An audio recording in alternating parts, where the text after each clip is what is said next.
Hello, my friends. Good morning, good evening, good afternoon, wherever you are. Once again, this is Spiritism, a closer look. Luiz Lima here, broadcasting from Orlando, Florida, and you are following us on Kardec Radio. Thank you very much for joining us once again. Our program, just so that you know, we do it live every Wednesday at 7 p.m. Eastern Time.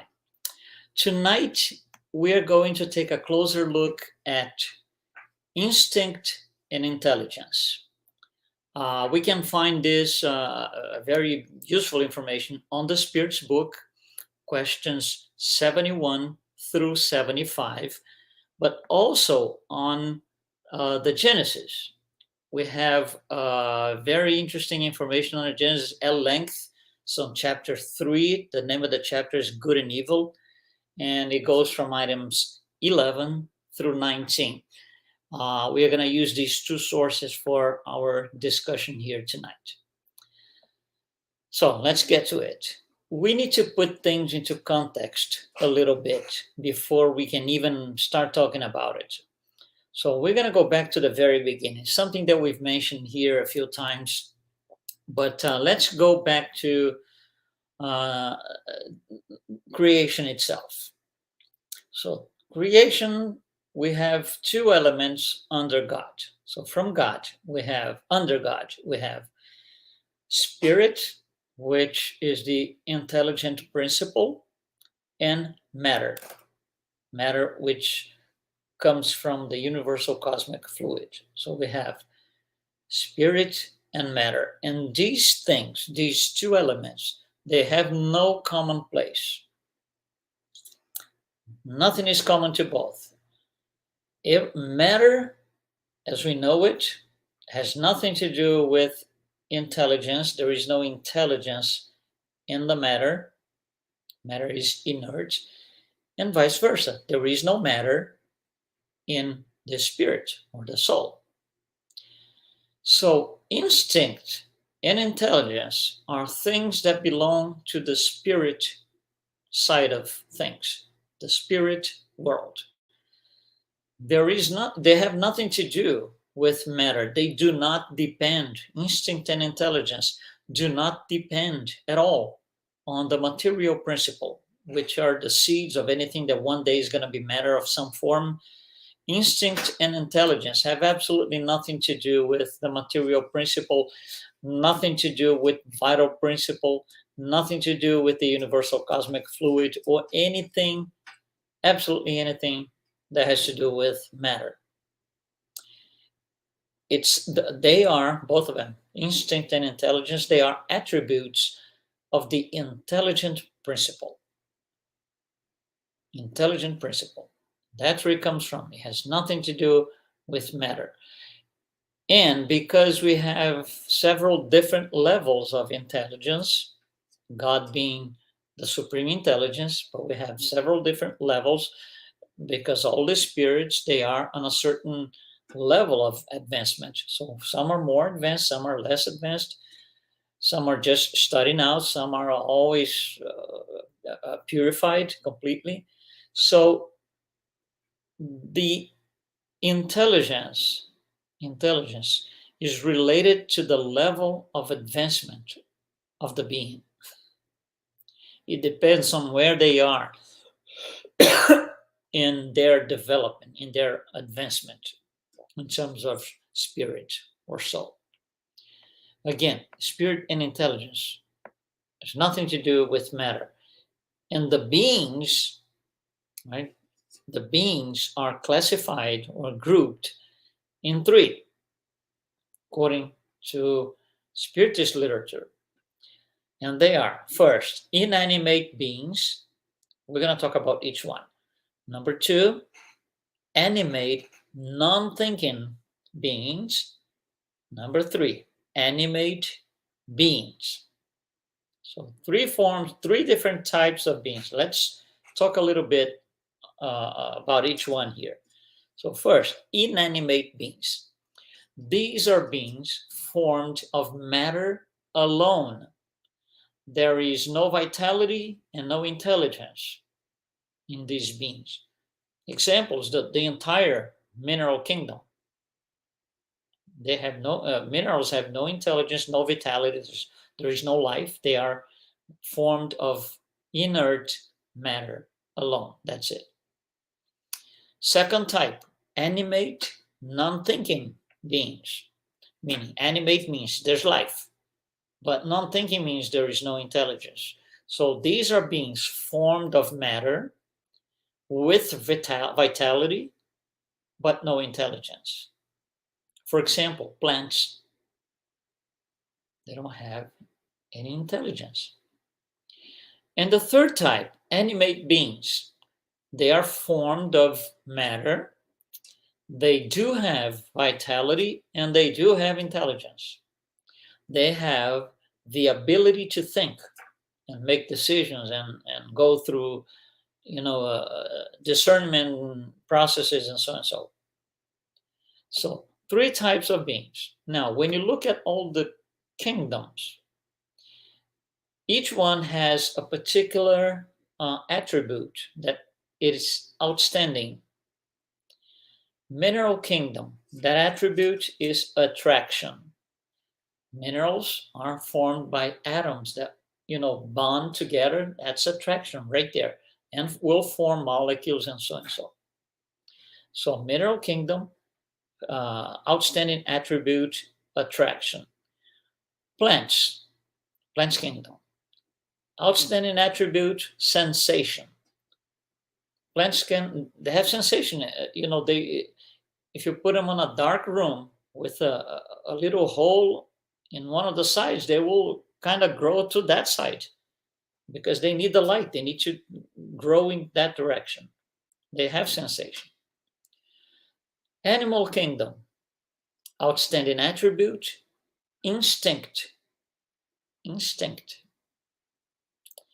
Human kingdom, outstanding attribute, reasoning.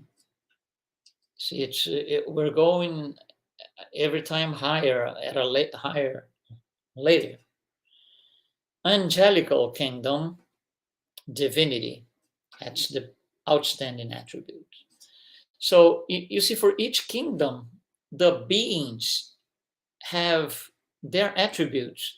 So instinct starts as an outstanding attribute in the animal kingdom. And intelligence will come with reasoning in the human's kingdom.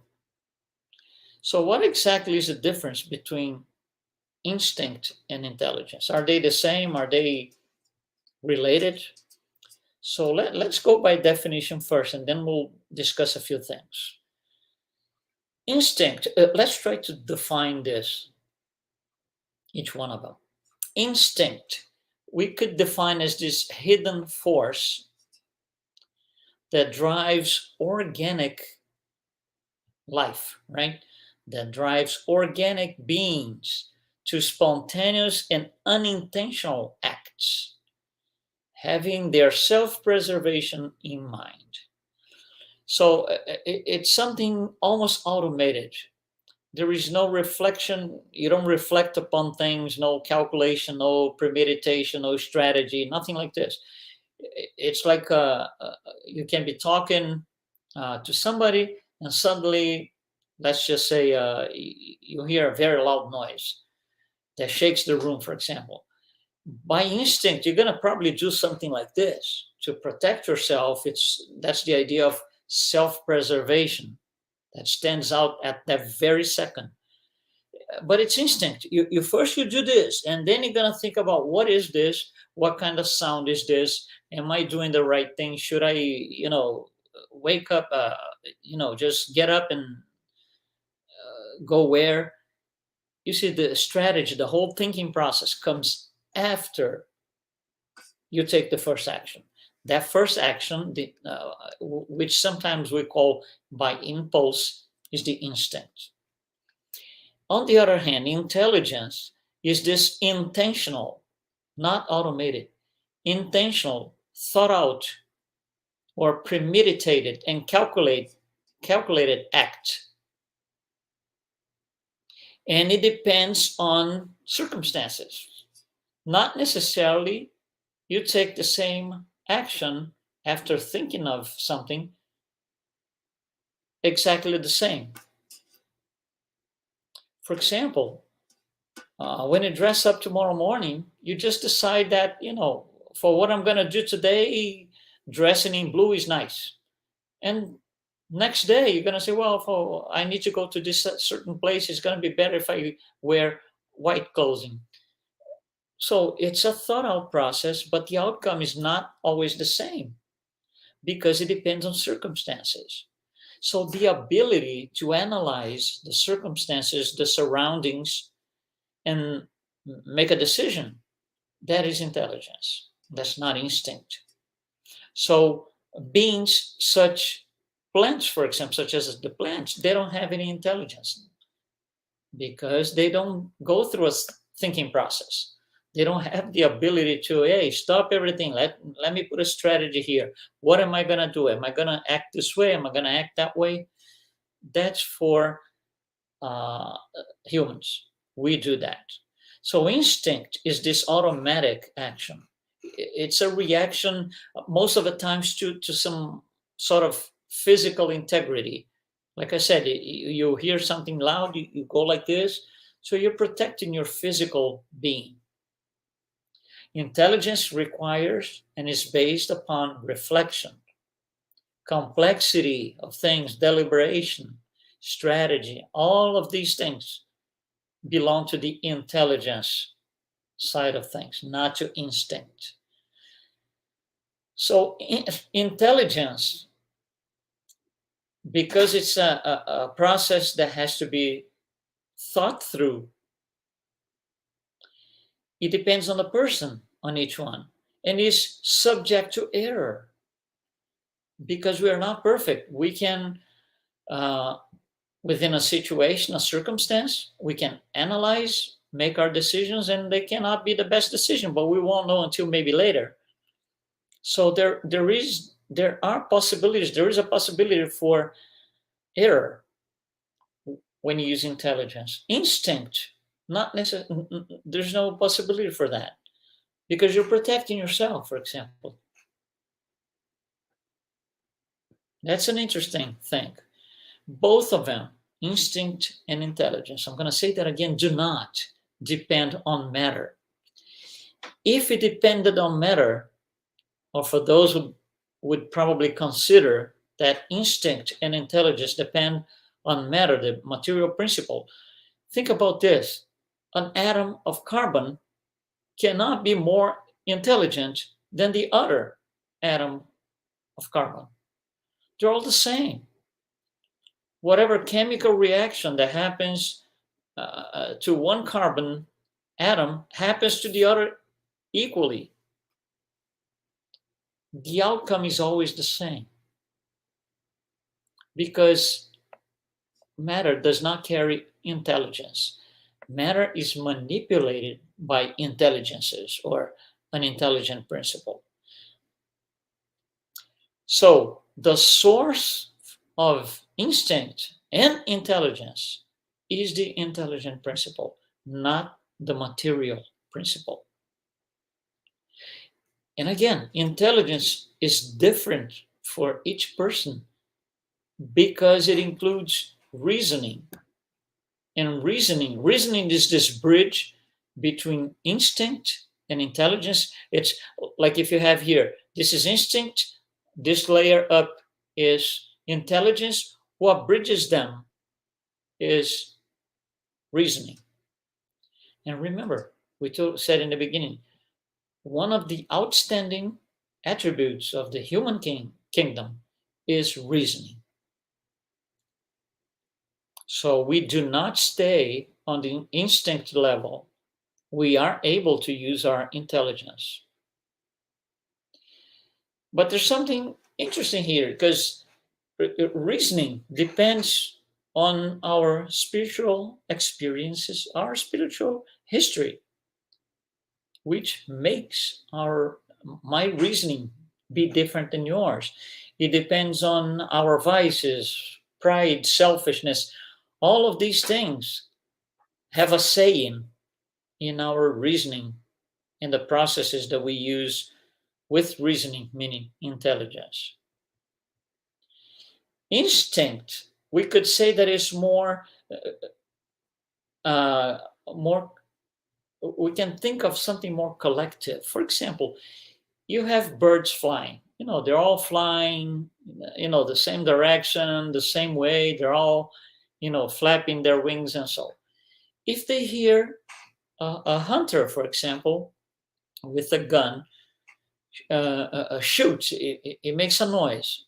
They all, without reasoning, they all go to the same direction or dive or they go up or they go left, but they all do the same thing, exactly the same thing at the exact same time without having to have a meeting.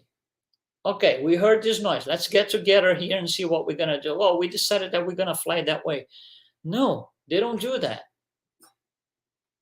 So instinct, you see, it doesn't depend on the individual. It carries in it this collectiveness. It's almost the same for everyone. Same for fishes in the ocean. Just think of the fishes, they're all going side by side and something happens.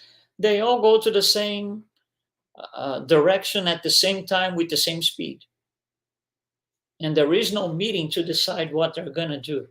No, it's all instinct. So it carries this idea of collectiveness. It's the same for everyone. Intelligence is not. Intelligence is different. So we could say that instinct is a non-reasoning intelligence. We can also say that instinct is this rudimentary intelligence, the seeds of intelligence. However, intelligence does not replace instinct. They coexist. We humans, we have both and we use both. Sometimes we act by instinct, some other times we act by intelligence. In higher intelligence, because there will be several levels, right? Depends on the individual. Higher intelligences come with more spiritual progress. So spirits that have reached a higher level of moral advancement, spiritual advancement, they will have this higher intelligence. And so we could think that as we go along and we progress, we evolve, right? Our intelligence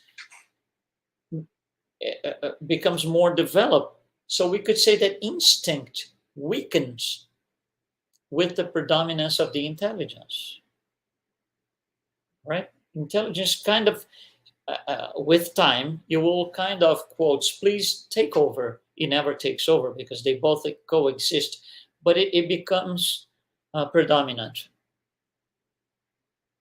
When you look at animals, for example, it's totally different. Let's take a look at the how instinct works in the three kingdoms: plants, animals, and us.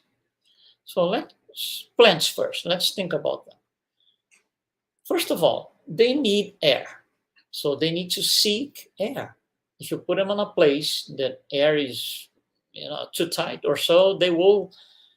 These plants, they have sensations. They will try to, accommodate themselves in a way that they seek air and they find it. They will turn towards the light, like I said, because they need the light. They will direct their roots in the soil towards water and more nutritious soil. So the roots below the earth, they can go this way or this way or this way. They will spread accordingly, depending on where and how they find water and a more or less nutritious soil. Here's another thing, still in the plants kingdom. The flowers, they will open and close according to necessity. Right? So the plants have this basic instinct. When you go to the animals kingdom, the animal kingdom, they still have the instinct. It's very predominant. It's one of the, like I said, it's the outstanding attribute of the animal kingdom. So with their instinct, they do a whole lot more than a plant will. So for some examples, through instinct, they are warned about beneficial or harmful situations, right? They will seek out propitious climates according to the seasons. That's why we see bird migration.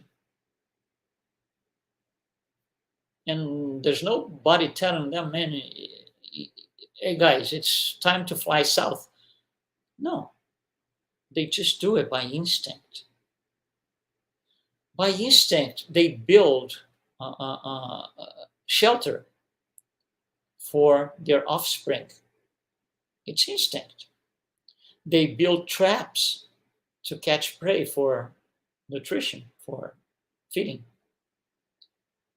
They handle whatever weapons, defensive or offensive they have, in their own favor. Their sexual behavior and activity, it's all by instinct. Mothers in the animal kingdom, breastfeeding, same thing of some sort for those who are mammals. These are all things that do not require a very high level of intelligence. Just requires the minimum, the basic, the instinct, the seeds of intelligence. Now, when you get to humans, that's a whole different story, because now we have instinct, which is more developed, and you have reasoning, which will kind of turn instinct into intelligence. So instinct is still present in humans. Think of a child, for example, in the first days, in the beginning of life, instinct dominates the first movements, the idea that they can, try to stand up first and then later on to move their legs and walk. That's by instinct. They will grip things for nourishment. They will put things on their hands when they're in need of food. They will cry to express their needs. That's instinct. They, I'm hungry. If myself, Luiz Lima, if I'm hungry, I'm going to tell somebody or I'm going to act upon it. Children do this out of instinct in their first years, first month of life or so. They imitate the sound of the voices that they hear. They try, but they can't speak yet. The speaking requires intelligence, not instinct. So that's children. Now, how about us, adults? First of all, we do instincts, right? Spontaneous movements to avoid hazard. Remember, I said in the beginning, you hear a loud noise, you go like protect yourself like this. That's a spontaneous movement. It's not a thought out process. No, you just act upon it. Later on, you're going to think about it.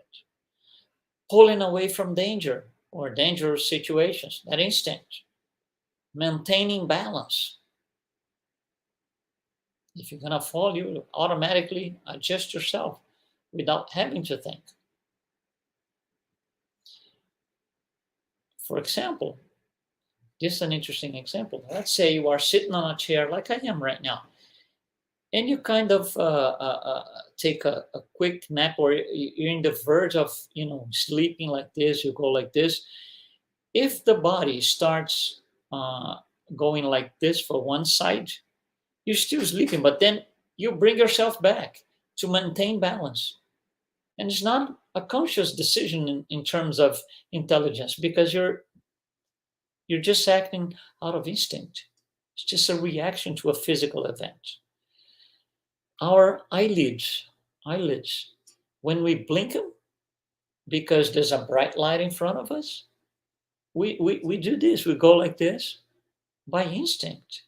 It's natural. Light comes up, we do like this. Then later on, we're going to see what kind of light is this? Why is it, coming towards me? That's after we take the first action, the first automatic action. So instinct is present in humans too. However, what differentiates humans from animals in terms of intelligence and or instinct, whatever you analyze, is reasoning. Reasoning.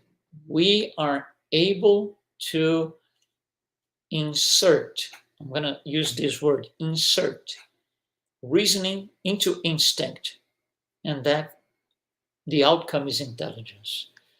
But again, rephrasing, intelligence does not replace instinct. They coexist. And we need both, and we use both.